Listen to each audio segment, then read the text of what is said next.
안녕하십니까. 맨눈으로 세상의 흐름 읽어드리는 와이타임 정세 분석의 추부길입니다.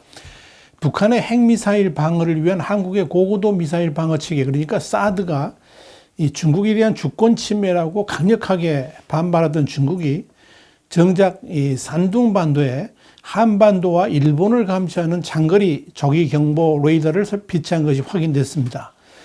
홍콩의 사우스 차이나 모닝포스트는 2일 이 산둥성의 장거리 조기 경보 레이더가 한반도와 일본의 미사일 감시용이라고 중국군 소식통이 확인해 줬다, 이렇게 보도를 한 겁니다. 앞서서 미국 군사 전문 매체인 디펜스 뉴스가 지난 4월 19일에 중국이 3,000해리, 그러니까 한 5,600km까지 이 탄도미사일을 탐지할 수 있는 장거리 조기경보 레이더를 이 산둥성에 새롭게 배치했다 그러면서 한반도를 넘어서 일본 전역까지 커버하기 위한 것으로 보인다라고 보도를 한 바 있습니다만은, 이걸 중국군 당국이 공식적으로 인정하고 시인한 것은 이번이 처음입니다. 미국의 상업용 위성 업체인 맥사 테크놀로지가 올해 2월에 촬영해가지고 구글 어스에 공개한 위성 사진을 2018년 6월 사진하고 비교를 해보면 기존의 대형 위상 배열 레이더, 그러니까 이걸 LPAR이라고 그러는데 이 LPAR 옆에 새로운 초대형 레이더가 설치된 것이 확인됩니다. 그런데 지난 2013년, 2014년 완성된 것으로 보이는 기존 레이더는 이 방향이 대만 방향으로 설치가 됐습니다만은 올 2월 사진에 새롭게 확인된 레이더는 한반도와 일본을 향한 그런 이 동북 방향을 향해서 세워져 있다는 것을 알 수가 있습니다. 이 산둥성의 송도인 지난시에서 동남쪽으로 113km 떨어진 스보시 이위안현 해발 700m 산 정상에 설치된 이 LPAR은 여기에 대해서 중국 인민해방군 소식통은 이렇게 말했습니다. 이것은, 그러니까 새 레이더는 북한과 한국과 일본으로부터의 미사일 위협을 감시하기 위해 사용되어 온 대형 위상 배열 레이더라, 이렇게 확인해 줬다는 것이 이 사우스 차이나 모닝포스트의 보도 내용입니다. 중국 인민해방군 관계자는 이 레이더가 사용된 지 시간이 흘렀다라고 말을 했습니다만 언제 설치됐고 언제 사용되기 시작했는지는 밝히지 않았습니다. 그러나 이 사우스 차이나 모닝포스트는 위성 사진상으로 봤을 때 새로운 이 초대형 레이더 LPAR은 2019년 11월 이후에 설치된 것으로 보인다 그러면서 이번 사진은 북한이 지난 4월 대륙간 탄도미사일, 그러니까 ICBM을 시험 발사한 이후에 한반도에 긴장이 고조되는 시점에 공개됐다라고 전했습니다. 사우스 차이나 모닝포스트는 그러면서 중국은 1970년대부터 유상 배열 레이더 시스템 구축에 나섰고 군 현대화 프로그램의 일환으로 전략적 상황 인식을 개선하는 데 상당한 투자를 해왔다라고 설명했습니다. 초대형 레이더, 그러니까 LPAR은 이 탄도미사일 발사에 대한 조기 경보, 위성 추적, 그리고 일반적인 우주 활동 감시 등에 사용할 수 있습니다만은 중국판 이 LPAR의 정확한 작전 능력은 알려지지 않고 있습니다. 그러나 산둥성에 설치한 이 LPAR은 미군이 한국 성주의 북한의 위협에 대응하기 위해 배치된 사드의 탐지거리 800에서 900km보다는 6배에서 7배 이르는 고성능인 것으로 알려지고 있습니다.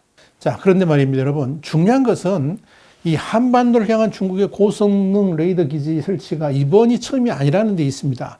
지난 2007년에는 네이먼구에 사드의 엑스밴드 레이더보다 훨씬 긴 최대 탐지거리 3,000km의 최첨단 레이더를 설치한 바 있습니다. 당연히 이 한반도를 넘어서 일본까지 감시가 가능합니다. 이 레이더는 특히 스텔스 기능까지 있어서 미국의 최첨단 스텔스 전투기 F-35도 실시간 감시할 수 있고 중국 중부에 이미 배치된 레이더와 함께 운영하면은 이 서태평양 모든 지역이 커버가 된다, 이렇게 보면 됩니다. 이 레이더의 주 임무는 상대의 미사일 발사 탐지와 대륙간 탄도미사일 위치 측정인데요. 이 미사일이 발사되면 추진체에서 나오는 열과 빛을 감지해서 발사 1분 후에 최종 타격 목표를 확정할 수가 있습니다. 또 대양을 오가는 항공모함, 군함들의 행적을 24시간 추적할 수도 있습니다. 이뿐 아닙니다. 2016년 2월 중국 관영 매체 관찰 전망에 따르면 중국은 한반도 인접 지역인 해룡장성의 샹야산에 초대형 레이더를 운영하고 있습니다. 이 레이더는 한반도와 일본 열도는 물론이고 미국의 알래스카까지 탐지 가능한 것으로 알려졌습니다. 캐나다의 군사평론지인 카너 디펜스 리뷰는 이 해룡장성에 있는 엑스펜더 레이더의 안테나 크기가 30에서 24m로 미국의 조기경보 시스템인 이 페이브4 레이더하고 크게 다르지 않다라고 분석을 했습니다. 배치 장소도 한 곳이 아닙니다. 영국의 군사 전문지인 IHS 제인스 디펜스 위클리는 푸젠성 후이안에도 해룡장성에 레이더와 유사한 레이더가 배치되어 있는데 실제 동북, 서남, 동남, 서북 지역 등 총 4곳에 설치된 것으로 파악이 됐습니다. 지금까지 확인된 장소는 해룡장성의 샹야산, 또 신장 유그르 자치구의 쿠얼러시, 그리고 푸젠성의 후이안, 저장성의 롱강진으로 이렇게 확인되고 있습니다. 이와 함께 지난 2019년에는 중국이 러시아판 사드로 불리주고 있는 이 S-400 방공 미사일 시스템을 추가 도입해서 산둥반도에 배치를 했습니다.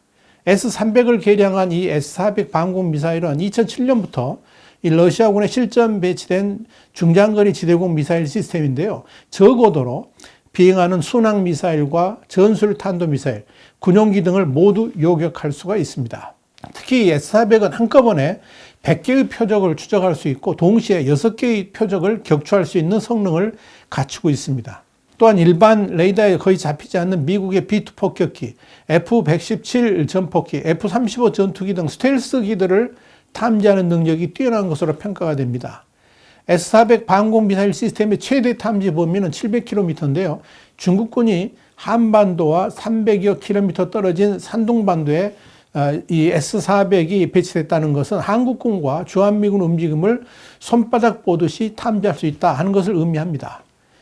여러분, 지난 2016년 북한의 미사일 고도화에 대응하기 위해서 이 유효 탐지 거리가 600에서 800km인 주한미군의 사드 레이더를 설치한다고 했을 때 중국은 해당 레이더가 중국 내부의 움직임을 속속들이 감시할 수 있다 그러면서 강력하게 반발해 왔었죠.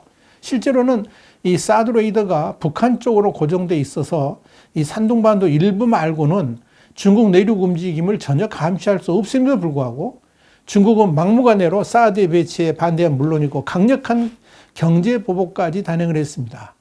그리고 그 중국의 반발은 지금까지도 계속되고 있습니다.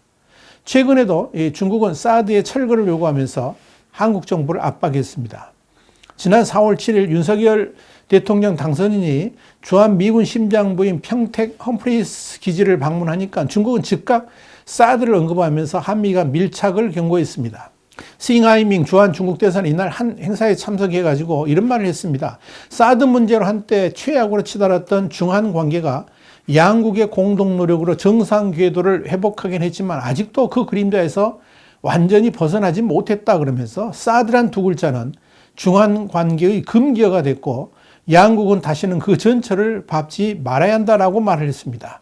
싱하이밍 대사 이런 경고는 사드 추가 배치를 시사한 윤 당선인에게 공개 경고를 한 것이다. 이런 해석이 나왔습니다. 사실 문재인 정부 5년 내내 중국은 이 사드 배치를 이유로 한국을 괴롭혀 왔었죠.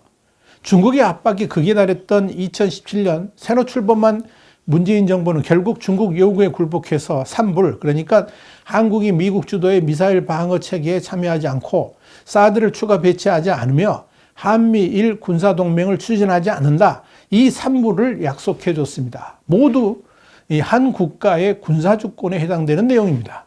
최근 들어서 알려진 사실입니다만 중국은 이 산불에 더해가지고 사드 레이더에 중국 방향 차단막 설치 같은 이 사드 운용에 제한을 두라는 요구까지 한 것으로 알려졌습니다. 이를 일한, 하나를 또 한 개를 정했다. 그래서 일한이라고 부릅니다. 그래서 산불 일한 이렇게 말하는 거죠. 중국 공산당 선정 기관들은 당시 산불과 함께 일한은 중국에 대한 위협을 제거하기 위해서 한국이 취해야 되는 마지노선이다. 이렇게 주장을 한 바 있습니다. 그때 당시 강경화 외교부 장관은 중국이 추가로 요구한 사실은 없다라고 말을 했습니다만 중국 측이 아무런 근거 없이 이런 말을 하지는 않았을 겁니다. 이만큼 중국 당국은 한국의 사드 배치에 대해서 강경했고 이를 무기 삼아서 한국을 윽박지르고 능멸해 왔던 겁니다. 지난 2월 6일에도 베이징 동계올림픽 기획위에 방중한 박병석 국회의장에게 중국 서열 3위인 리잔수 중국 전인대 상무위원장이 새 정부 하에서도 문재인 정부가 밝힌 이른바 사드 산불 입장이 유지되길 바란다. 이렇게 말을 한 바 있습니다. 자, 그런 중국이 한반도를 향한 레이더를 설치하면서 한국 정부의 양해를 구한 적이 한 번도 없습니다. 그렇다고 한국 정부가 중국 정부에 이의를 제기한 적도 당연히 없습니다. 이건 한 나라의 군사 주권이기 때문에 그렇습니다. 자신의 나라를 지키기 위한 수단으로 레이더를 설치하는 것인데 왜 한국에 대해서 무슨 근거로 저렇게 협박을 하고 보복을 하는 것일까요? 중국이 착각하고 살아가기 때문에 그런 겁니다. 지난해 8월 15일 당시 윤석열 전 검찰총장이 한 신문과의 인터뷰에서 사드 배치는 주권의 문제라 그러면서 사드 문제를 제기하고 싶다면 중국은 우리를 겨냥한 장거리 레이더부터 철거하라 이렇게 말을 한 바 있습니다. 그러자 바로 그 다음날 싱하이밍 대사는 한 신문에 기고문을 보내서 사드 배치가 중국의 안보상 이익을 심각하게 훼손했고 중국 인민들이 불안감을 느끼고 있다 그러면서 중국 레이더를 언급한 것도 이해할 수 없다라고 말을 했습니다.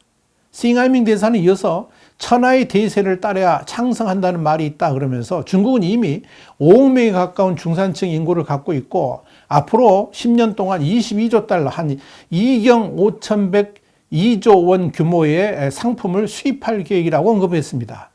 그러니까 싱하이밍 대사의 이 말은 앞으로 돈을 많이 쓸 중국에 등을 돌리게 되면 사드 배치 때처럼 엄청난 경제적 피해를 받을 수도 있다.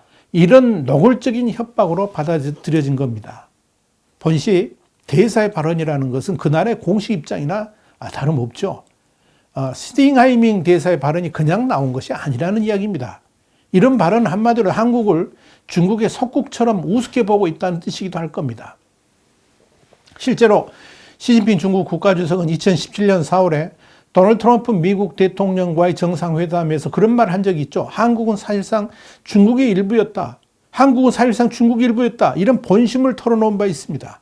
이런 중국에 한국은 더 이상 휘둘려서는 안 되는 겁니다. 자신들은 한반도를 모두 다 들여다보고 있으면서도 한국은 중국의 일부라도 감지해서는 안 된다. 이런 발상은 그저 동네 조폭 같은 그런 발상 아니겠습니까? 그런 중국에 왜 우리가 절절매야 됩니까? 중국의 경제력 때문에 그렇습니까? 혹시 아직도 안미경중, 그러니까 안보는 미국, 경제는 중국 이런 생각을 하는 분들이 있습니까? 북한 핵을 위해서라도 중국의 도움이 필요하다고 믿습니까? 제발 그 꿈들에서 벗어나야 합니다. 지금은 경제가 안 보이고 안보가 경제인 시대입니다. 한국을 통째로 중국에 넘겨줄 생각이 아니라면 중국이 알아서 잘해줄 것이다. 이런 환상에서 벗어나야 되는 것입니다. 한국이 강해질 때, 한국이 당당해질 때 중국도 한국을 제대로 된 국가로서 인정을 해줍니다. 이제 우리도 중국에게 당당하게 맞설 수 있어야지 중국과 대등한 위협에도 할 수가 있게 된다는 이야기입니다. 중국이 우리더러 사드 말 꺼낼 때 한반도를 향한 중국의 레이더부터 철거하라. 이렇게 맞대응할 수 있어야 될 것 아니겠습니까? 그래야 나라다운 나라가 되는 것입니다. 더 이상 중국 눈치 보는 이 4대주의로부터 벗어날 수 있게 되기를 간절히 희망해 봅니다. 와이타임 정세분석이었습니다. 다음 시간에 다시 뵙겠습니다. 감사합니다.